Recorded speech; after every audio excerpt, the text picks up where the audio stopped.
Hi, everybody. This is Mrs. Martin, and it is Friday, September 11th, 2020.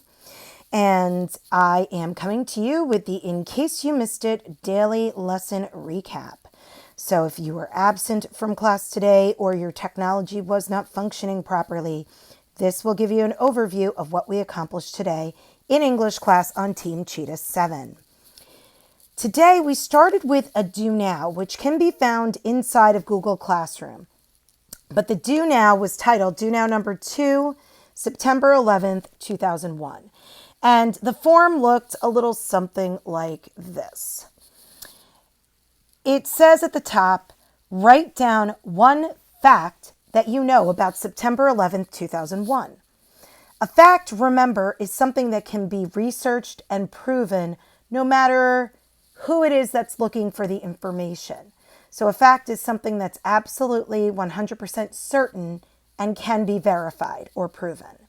Okay? So I asked for you folks to write down a fact because our unit is going to be about September 11th. So it's interesting to know what you already know on the topic. Our second piece was a quote from Mr. Fred Rogers. Fred Rogers was a host of a children's television program called Mr. Rogers' Neighborhood for many, many, many years. He passed away over the past decade, but his work does live on. If any of you have ever seen Daniel Tiger's Neighborhood, Daniel Tiger is a character developed by Mr. Rogers on his original show. So the quote says, "When I was a boy and I would see scary things in the news, my mother would say to me, 'Look for the helpers.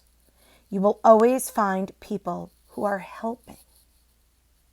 So, in reference to the events of September 11th, 2001, we have this horrific terrorist attack that occurs. But immediately following that, the helpers begin to emerge. Who do you think those helpers were?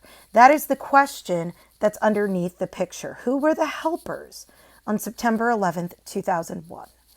And then our last question states, we have been in the midst of a crisis as a world for several months now. Who were the helpers that you have seen who have helped during the COVID-19 crisis? So the last question asks you to think about today's world. Who's out there helping to make things better? Once you've completed this form, you should click Submit at the bottom so that way I can read your responses, and then go back to Google Classroom and press Turn In so it shows that your work is done. The next thing we did in our class period together was a bit of a questionnaire using Quizlet. So we played a little bit of true-false, and people made their comments in the chat box. So the slides deck really is just here to try to figure out what facts we have clear on this particular event. So our first card says true or false. 2 airplanes were hijacked on September 11th, 2001. The truth is that this is a false statement. There were actually 4 airplanes hijacked for different destinations. 2 of the planes that were hijacked targeted the World Trade Center in New York City. 1 plane targeted the Pentagon, which is near Washington, D.C., and the 4th was heading for another building somewhere in Washington, D.C. The next card states true or false. New York City was the site of the plane crashes on September 11, 2001. Well, if you were paying attention to the last card or you remember your social studies lesson from today, this is also false. The first plane crashed into Tower 1 at the World Trade Center at 8:45 a.m. in New York City. At 9:03 a.m., just 18 minutes later, United Airlines Flight 175 crashed into Tower 2 of the World Trade Center. American Airlines Flight 77 crashed into the west side of the Pentagon at 9:40 a.m. near Washington, D.C. And the United Airlines Flight 93 was hijacked on its way toward Washington, D.C. However, passengers on this flight fought against those terrorists. That plane was actually destined to go to California, but the hijackers were aiming it at Washington, D.C., and when the passengers figured that out, they fought back. The plane never did reach its intended destination, but instead crashed in Shanksville, Pennsylvania at 10:07. The picture that's pictured here is from the Shanksville Memorial for 9/11. And it's actually a photograph that a farmer took seconds after he heard the crash. So that plume of smoke is that initial impact that was felt all over the area, which if you look, it's a farming community. It's a rather rural area. Our next true or false statement says Iraqi terrorists were responsible for the attacks. So, if you look, this is a false statement. 19 radical Muslim terrorists were responsible for these attacks. So the country of Iraq had nothing to do with the attack on America that day. They were terrorists, but they were not Iraqi. They belonged to a group known as Al-Qaeda and had been training for the assault while living in Pakistan. So even though they were living in Pakistan, they were not Pakistani. As a matter of fact, the majority of them were Saudi Arabian. And they were led by a man named Osama bin Laden, who was a son of a wealthy Saudi Arabian businessman.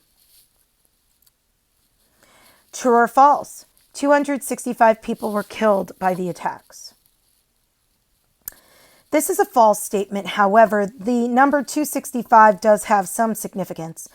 If you look at the numbers of people who were aboard the planes that were hijacked, the number comes out to be 265. So Flight 11 carried 92 people, Flight 175 had 65 people, Flight 77 carried 64 passengers, and Flight 93 had 44 people aboard.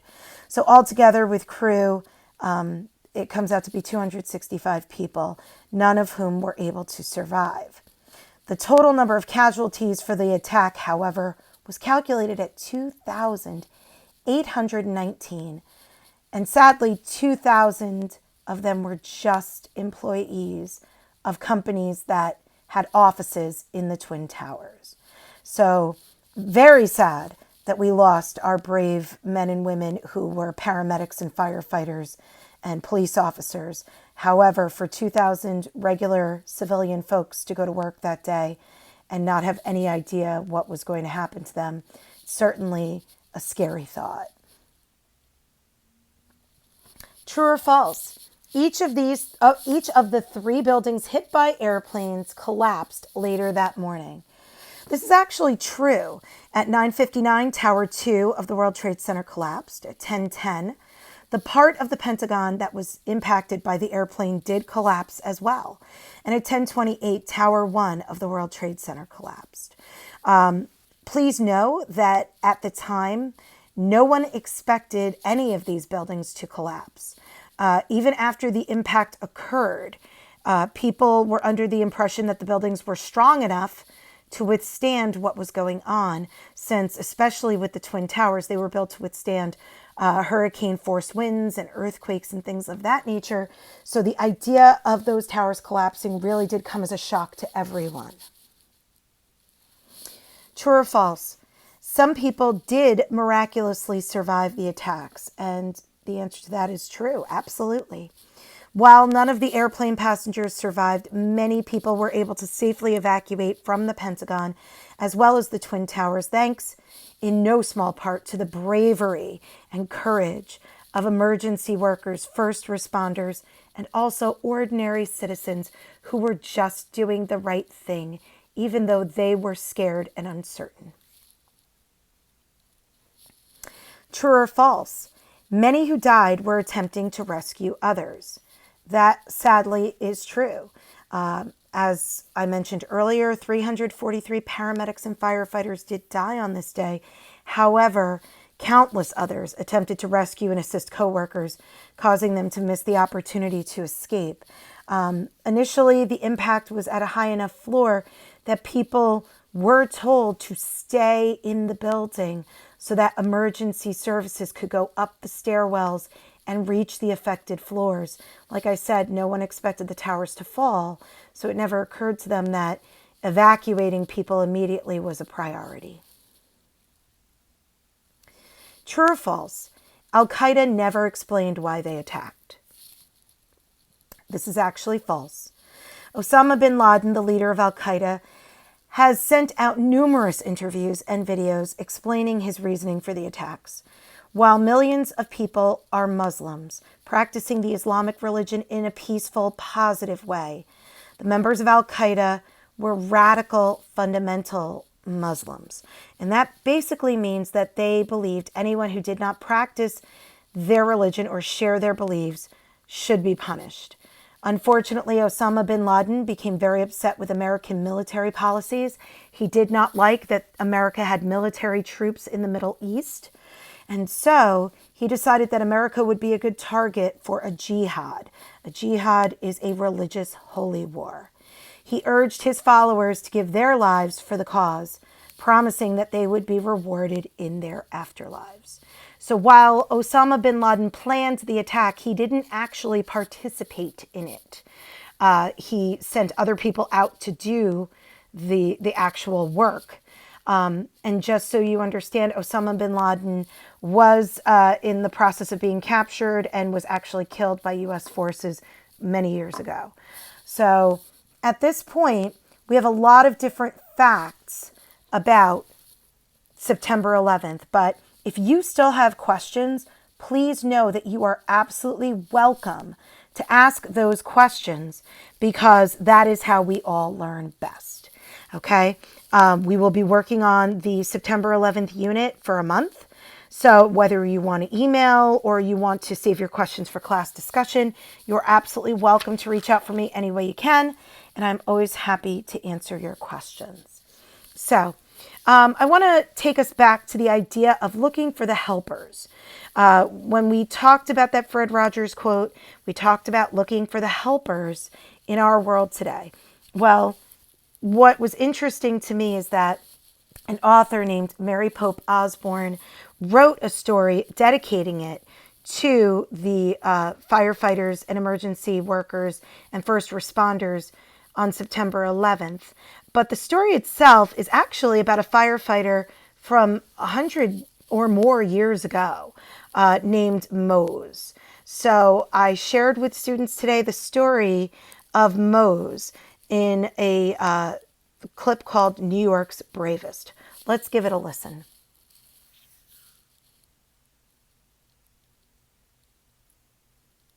This is the story of Mose the firefighter. More than a decade ago, I uncovered this tall tale hero when I was researching my book, American Tall Tales. Mose was a widely popular character in 1840s New York City. Stories about him were told on the stage and in newspapers and magazines, until he eventually disappeared from the scene around the turn of the century. As far as I could tell, Mose had been neglected in children's tall tale literature, so I was excited about including him in my book. I never anticipated I would someday revisit the story of Mose, but in the aftermath of September 11th, writing a new chapter to his story was a way for me to honor the lives and legacy of our city's heroes, and to provide a glint of something positive and celebratory in the midst of such loss. Mose's story is one of courage, sacrifice, and faith. It's my hope that readers draw strength and comfort from Mose both now and in the years to come. New York's Bravest. "Fire, fire, turn out, turn out!" The fire bell jangled. "Come on, boys," said Mose. Mose was the most famous firefighter in New York City. 8 feet tall, Mose had hands as big as Virginia hams. His arms were so strong he could swim the Hudson River in 2 strokes. When others ran away from danger, Mose ran toward it. Now Mose and his boys rolled out the pumper and headed for the smoke billowing in the sky. They ran past horse stables and wooden shanties. They ran past newsboys crying, "Papers, 1 penny." They ran past oystermen, roosters, and ragmen. Suddenly they came to a halt. A horse-drawn trolley was stuck on the tracks, blocking their way. "I'll take care of it, boys," said Mose. He lifted the crowded car into the air, then he set it down gently and raced on. When Mose got to the burning tenement, a woman rushed forward. "Help!" she screamed. "My baby's in there!" Mose climbed a ladder to the 3rd floor. He hacked the wood with his axe and wedged his body inside. Moments later, he appeared, coughing and covered with soot. "He's alone!" the mother cried. "Where's my baby?" As Mose started down the ladder, it caught fire, but Mose leapt through the air and landed on his feet. Then he reached in his hat and pulled out a baby. Thank you," the mother cried. "Just doing my duty, ma'am," said Mose. The mother baked Mose all the pies he could eat. To show their thanks, folks always gave Mose food and drink. Barrels of cider and coffee, bushels of oysters and potatoes, mountains of beans and eggs. Ragmen gave him their least ragged clothes. Shoeshine boys shined his boots. Everyone knew if they ever needed help, they could count on Mose. For years and years, Mose ran uptown and downtown, east and west, putting out fires in tenements, mansions, factories, and stores. One night the fire bell rang. Fire, fire! An eerie glow lit up the sky. Mose and his boys pulled out the pumper and raced to the piers. A fire in a hotel near the Hudson was roaring out of control. All night, Mose ran in and out of the building, rescuing bankers, bakers, shoemakers, dressmakers, preachers, and politicians. The hotel burned to ashes, but all the people inside were saved. As the sun came up, Mose's boys packed up to leave. "Wait a minute," one said. "Where's Mose?" The firefighters looked around. They all stared at the burned-out hotel. They grew silent. "I know," one said finally. "He must have jumped in the river." "Yeah, that's it," said another. "He must have swam to Jersey." "Yeah, I bet he's having a big plate of beans and eggs right now." "Yeah, beans and eggs. We'll see him tomorrow." "Yeah." But no one saw Mose again. It wasn't long before the rumors started. "D'you hear? Mose is driving a mule team in the Dakotas. Mose is mining gold in California. Mose is working in Washington for President Lincoln." For a long time, folks speculated on Mose's whereabouts. Then one night, at a firehouse over a game of checkers, an old-timer put the matter to rest. "You know what?" he said. "Mose ain't any of them places. Truth is, Mose is right here. He's marching with us in our parades. He's kicking up his heels at our fancy dances. He's skating by moonlight on the ice pond in the park. And whenever we climb our ladders toward a blazing sky, he climbs with us. Whenever we save folks, he saves them too. You see, that firefighter, he'll never leave us. He's the very spirit of New York City." Okay, so after that story, we talked a little bit about how if you cannot find the helper, you can become the helper. And that's a very powerful lesson that we can learn from the story of Mose Humphreys. Then we went on to talk a little bit about the homework assignment. The homework assignment is actually simple, but it exists in two parts.